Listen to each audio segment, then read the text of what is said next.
is Miss Barbara Lacen Keller, and we are here at Tuba Fats Square honoring Anthony Tuba Fats Lacen. And Miss Barbara just told me some really interesting, new to me news, which is, tell me again. This is Anthony Lacen. This is Anthony Lacen. As you know, he's deceased. He's been deceased now since 2004, but we were married. In fact, we made history. We were married in Armstrong Park. Nice. And what year was that? 1980.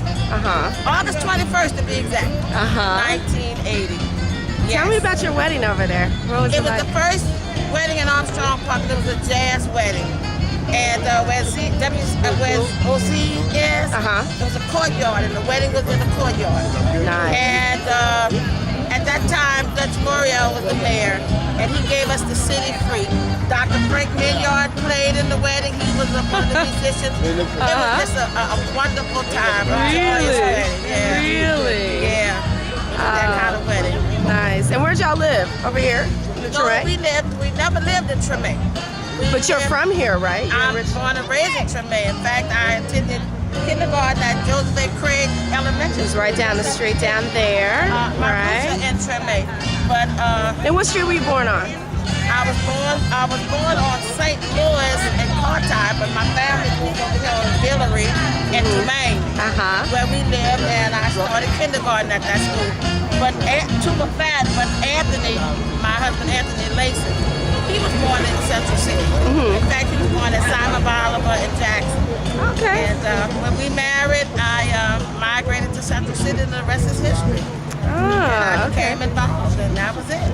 Nice, Miss Barbara Lacen Keller. And you, correct me if I'm wrong, but you are the original leader and developer of the Social Aid and Pleasure Club Task Force. Is that right? Yes, I am the founder. Okay, of the founder. New Orleans, Social Aid and Pleasure Club. I'm the founder. I found that on the premises of some unjust things and mistreatment that the clubs were experiencing at the Jazz Fest. Some conditions. And what? Can you talk about it a little bit? The working conditions, the way the groups had to change clothes, and just some things that just wasn't unfair. You know, and I felt that it needs to be addressed.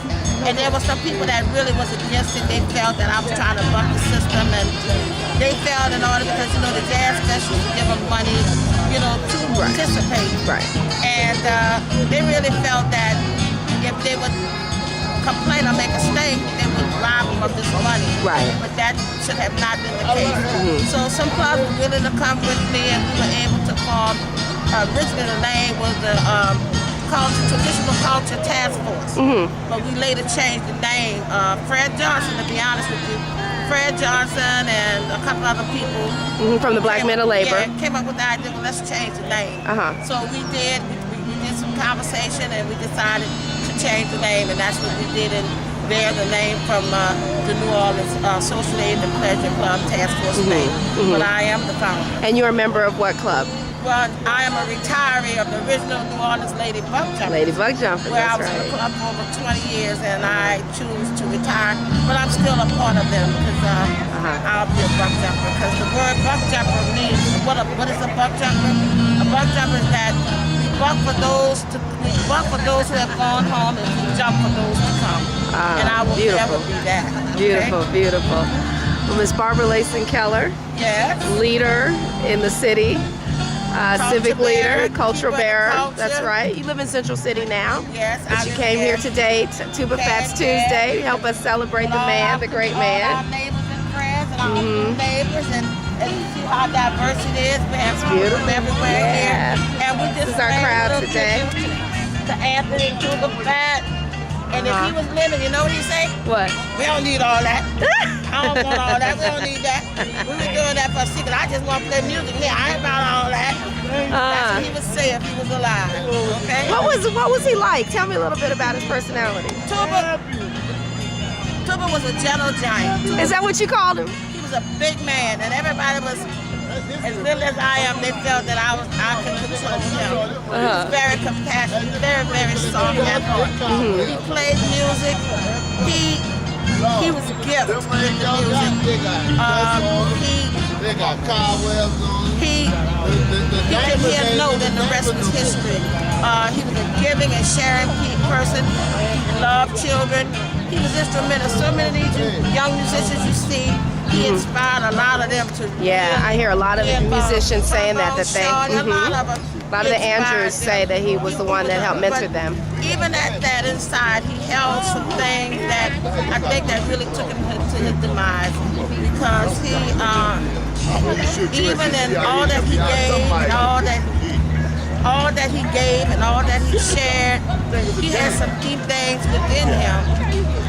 He had some deep things that was in him that he did not share. He kept to himself because he felt, inside, he always felt that he was the underdog. He always felt that he just didn't do enough, and I think with that, with some of those issues, if he only knew how valuable he was, how appreciative he was. And beloved. And loved. Yes. If he only would have known it, I think he still would have had it here, But, how old was he when he passed?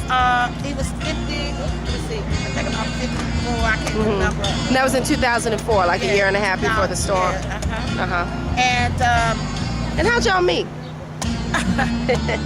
We met Corey's one.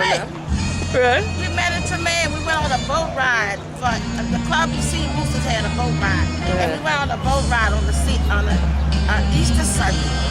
And Tuba had these boots on, he had a hat on like Teddy Pendergrass.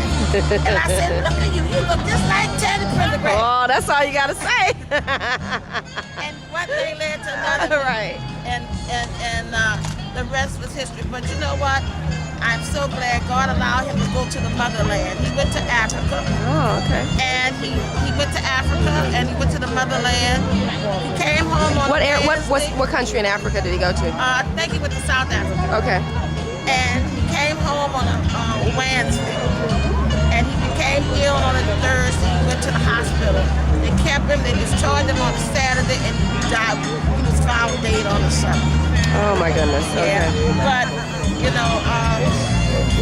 weren't a couple at that time. Anthony and I have divorced, but we were forever friends. Right. And we had a commitment to each other that whoever goes, that we would take care of. And he left, and I took care of him. Beautiful. I gave him a king's going home. Yes. Yes, I did. Yeah, I saw the whole city turned out for that. As the church says, he'll be forever in our hearts. And I have my children over there. They can talk to you and tell you the kind of father he was. And because he married me with these kids, but he was instrumental in helping me raise these kids. And these kids became so prosperous and so successful. And I contributed a lot to that to him. How many kids do you have? I have 4 kids. And my grandson, Michael, he's inspired behind his grandfather. He plays the tuba. Oh, really? And he's very good. And how old is he? What's his name? How old is he? Michael, come here, baby. Oh, you're going to see little history. Yeah. Little tuba. Yeah. Hey, darling. Michael, What's your name? plays the tuba. Michael. Michael Brooks. All right. He goes to St. Grandson of Augustine. Tuba Fats. Yes, he is. How you doing? So you play tuba for who? What school? Which one? You play for the baby boys? Oh, okay. I play with baby boys. Now I'm just playing section leader. He's the section leader for the bass hall. Of course he is. Youngest section leader for the bass hall at St. Augustine, 10th grader. Nice. But he has the spirit of tuba in him. Nice. And you will get an opportunity to hear that today. Y'all performing today, right? Yes, he's Okay, good. Excellent. Proud of him. Well, thank you. We're very fortunate to be able to have the family of Tuba Fats Lacen here today. Jelani, come here, Jelani. Come here, Jelani. This is my other grandson. Hey, what's happening? What's your name? Jelani what? He All likes right. sports. He don't like music. Oh, yeah? Not the music, not so much? Everybody, we let everybody be themselves. Uh-huh, And good. he likes sports. He don't like music. Ah, nice. Yeah. The seeds. My big All right, thank you very much for spending time with us. We'll catch you later on All right, you finished with the me? Baby Boys.